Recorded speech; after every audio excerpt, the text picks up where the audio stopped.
ये तो सबसे पहले मैं स्टार्टिंग से बताता हूँ कैसे पढ़ना है, क्या करना है। आपको जब भी कोई वीडियो का लिंक भेजा जाए, वीडियो दिया जाता है, तो आप उस वीडियो को ओपन करने से पहले ये ध्यान दीजिएगा कि आपके पास कॉपी और पेन होना चाहिए। एक रफ कॉपी, एक पेन होना चाहिए, जिससे आप वीडियो को देखते रहिए और सॉल्यूशन करते रहिए, नोट करते रहिए। ठीक है, इससे आपका बेस मजबूत होगा और आपको वो टॉपिक पूरी तरह से रिकवर हो जाएगा। पूरा उसको रखे रहोगे, नोट्स आपका बना रहेगा। कहीं भी कोई परेशानी होता है तो आप उसे ओपन करके देख सकते हो। ठीक है, तो सबसे पहले मैं पहले चैप्टर से स्टार्ट करता हूँ। तो पहला जो हमारा चैप्टर है वह है वास्तविक संख्याएं।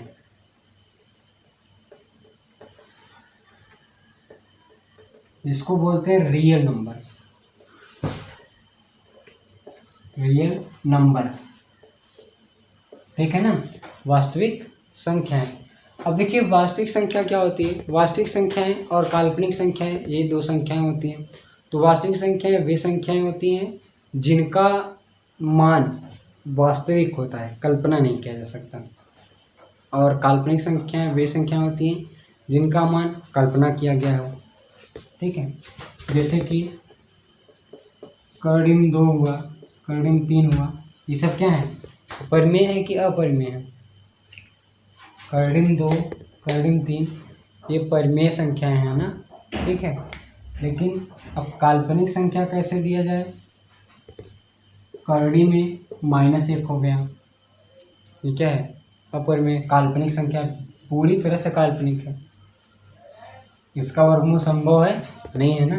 कर्डी में -7 दे दिया जाए, माइनस आ गया, वर्गमूल संभव ही नहीं है, तो ये काल्पनिक संख्या है, वास्तविक संख्या नहीं हो सकता है। ठीक है, ये होती है काल्पनिक संख्याएं और ये होती हैं वास्तविक संख्याएं।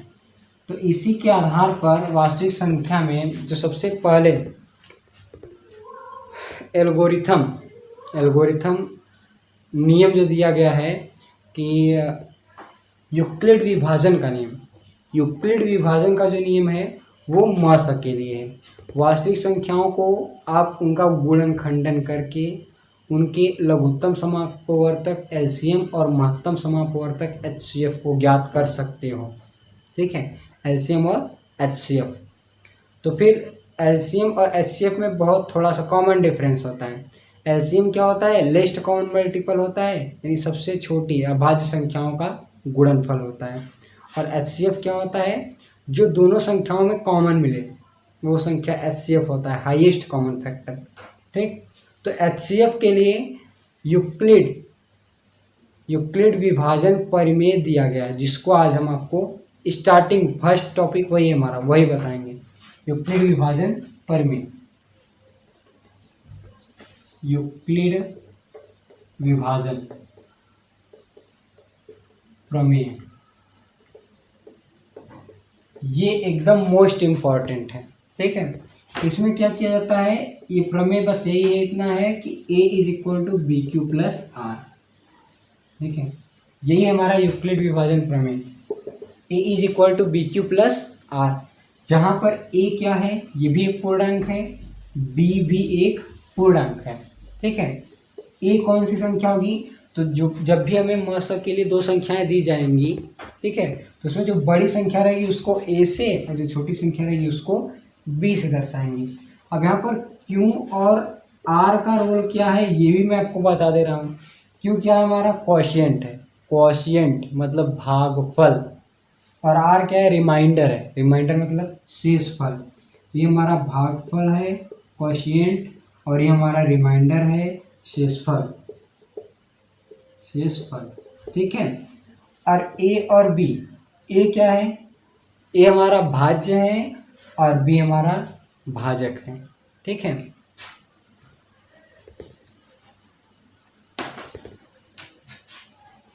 इसके बाद देखिएगा, ये मैं आपको पहले इस प्रमेय में प्रयोग किए गए अवयव के विषय में बताया। अब मैं प्रमेय बताता हूँ। प्रमेय में क्या होता है, जैसे कि आपको पहले मस भाग विधि से मस, जिसको आता है वो तो आसानी से कर लेंगे, जिनको नहीं आता है उनको समस्या होगी, तो उनके लिए भी मैं बताना चाहूँगा कि भाग विधि से मस बहुत ही सरल होता है। वो कैसे ज्ञात किया जाता है, जैसे मैं दो संख्याएं ले रहा हूँ, 130 और 430। ठीक है, दो संख्याएं ले रहा हूँ, इनका मैं HCF ज्ञात करना है ना। क्वेश्चन दे दिया कि इन दोनों संख्याओं का HCF ज्ञात करो, HCF, ठीक है ना, यानी इनका हमें HCF ज्ञात करना है। तो हम क्या करेंगे, क्वेश्चन मार्क बन गया ना। तो और ये भी दिया गया है कि यूक्लिड विभाजन द्वारा, और नहीं भी दिया गया तो भी आप लगाओगे, बहुत ईजी है। तो हम सबसे पहले क्या करेंगे, जो बड़ी संख्या रहेगी उसको अंदर रखेंगे और जो छोटी संख्या रहेगी उसको बाहर रखेंगे, ठीक है। अब 430 में 130 से भाग करो, कितनी बार ये डिवाइड होगा, कितनी बार मल्टीप्लाई होगा, बता सकते हो? 390, 13 तिया 39, यही होता है ना। ये 0 और ये कितना हो जाएगा, 39 और 4 43, 40 आया, ठीक है। अब जो 40 आया इसको बाहर और 130 को अंदर, ध्यान से समझिएगा। 40 जो शेषफल आया, जो शेषफल आया अब वह भाजक बन जाएगा, और जो भाजक था वह भाज्य बन जाएगा। शेषफल भाजक और भाजक भाज्य, लिख दे रहे हैं, नोट कर लीजिए। शेषफल हमारा क्या बन जाता है, भाजक, और भाजक हमारा क्या बन जाता है, भाज्य, ठीक है ना। इस प्रकार से ट्रांसफर हो जाता है। अब देखिए 4 तिहाई 12, 120, 10 आएगा। अब फिर से शेषफल हमारा भाजक और जो भाजक है हमारा वो भाज्य बन जाएगा। 10 चौका 40, ठीक है ना, 0 0, यही है ना, 10 चौका 40, 0 0। अब जो यहाँ पर 10 आया है, 10 वही क्या होगा, वही होगा हमारा HCF, यानी 430 और 130, यानी 130 और 430 में क्या HCF है, 10, क्या HCF है, 10 है, ठीक है ना। ये यूक्लिड विभाजन का नियम है। अब इसी को हम कैसे लिखेंगे, ये ध्यान दीजिएगा, इस प्रमेय के आधार पर कैसे लिखा जाएगा। तुमने पहले ही बताया जो सबसे बड़ी संख्या है उसको A मान लीजिए, 430, जो सबसे छोटी संख्या है, बड़ी संख्या छोटी संख्या, छोटी संख्या को B मान लेंगे।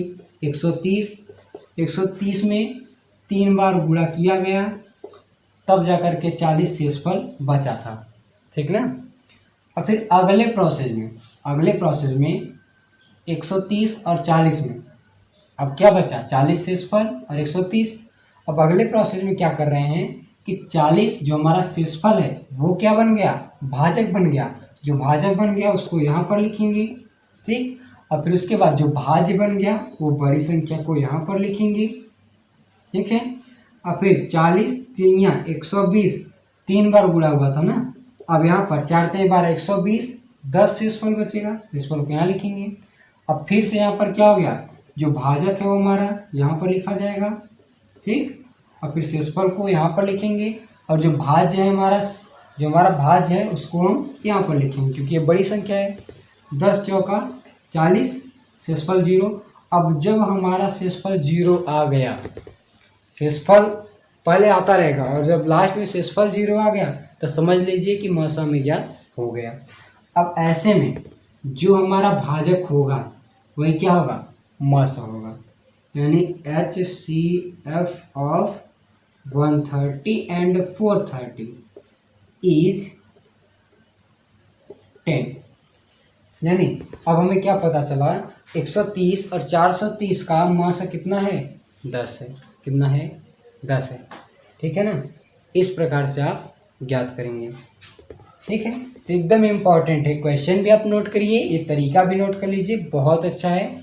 और ये यूक्लिड विभाजन प्रमेय डाल करके लिख लीजिएगा। अब इसके बाद मैं आपको बताता हूँ लसा के बारे में।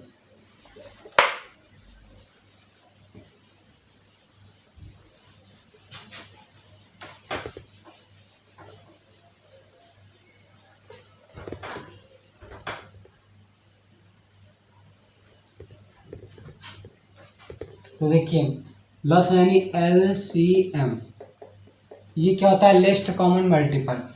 अब इसे दिया गया 400 और 50 का LCM फाइंड करना है ना, 400 और 50 का। तो हम क्या करेंगे, इन दोनों का लेस्ट कॉमन मल्टीपल है तो हम इन दोनों का आसानी से लस तरीका में पता है, 450 LCM ज्ञात कर लेंगे।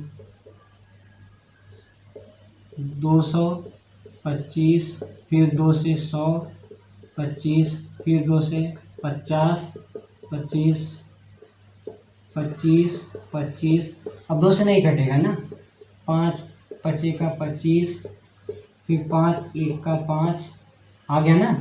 तो हमारा एलसीएम में अब यहाँ पर इसको क्या लिखेंगे, एलसीएम कितना हो जाएगा, 2 कितनी बार है, 1 2 3 4 5 कितनी बार है, 2 बार, 1 2 2 हमारा 4 बार है और 5 2 बार है।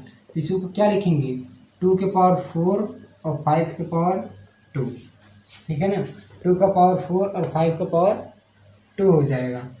अब इसी को क्या लिखेंगे, 2 2 जा 4, 2 जा 8, 2 जा 16, 16 5 जा 18, 80, 85 जा 400, यानी 400 और 50 का एलसीएम कितना आया, 400 आया, ठीक है ना। ये एलसीएम है।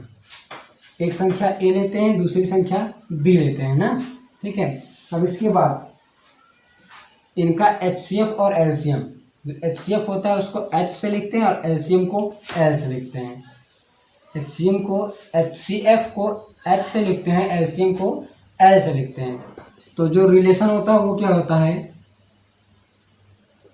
प्रथम संख्या गुणे द्वितीय संख्या बराबर दोनों का लसाअ गुणे दोनों का मसाअ, ठीक है। यही संबंध होता है, यानी प्रथम संख्या गुणे द्वितीय संख्या बराबर दोनों का लसाअ दोनों का मसाअ, ठीक है ना, h इंटू एल। अब अगर जैसे दोनों संख्याएं ज्ञात दी गई हैं और लसाअ दिया गया है, मसाअ नहीं है, तो आप इससे ज्ञात भी कर सकते हो यूक्लिड विभाजन से, या फिर डायरेक्ट लिख सकते हो, ठीक। जैसे क्वेश्चन हमारा दिया गया कि दो संख्याएं हैं, एक 50 है और एक 400 है, ठीक है ना, एक 50 है और एक 400 है।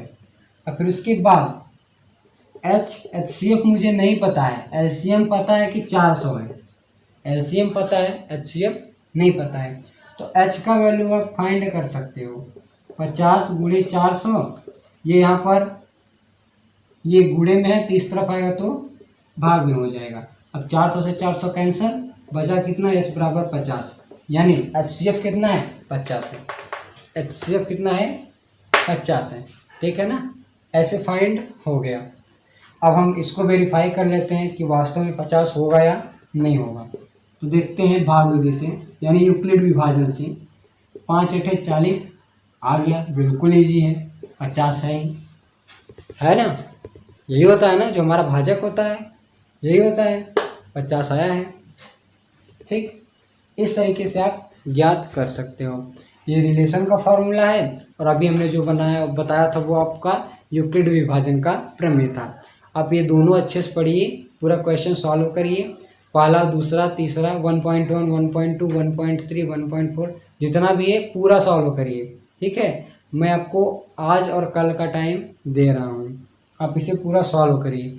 जो भी क्वेश्चन ऐसे हैं जो नहीं आप समझ पाओगे, प्रूव करने वाले हैं, मुझे पता है, वो उन क्वेश्चन का मैं सॉल्यूशन सीधा आपको दे दूँगा। अब वो सॉल्यूशन चाहे मैं वीडियो बनाकर भेजूँ, चाहे वो पीडीएफ द्वारा भेजूँ, कोशिश करूँगा कि मैं आपको समझा करके भेजूँ, ठीक है। धन्यवाद। आप लोग वीडियो को अच्छे से देखिए, समझिए, पढ़िए और पूरी तरीके से, पूरी मेहनत से, पूरे लगन से पढ़िए, क्योंकि आप लोगों को पढ़ाने के लिए कितना मेहनत किया जा रहा है। धन्यवाद।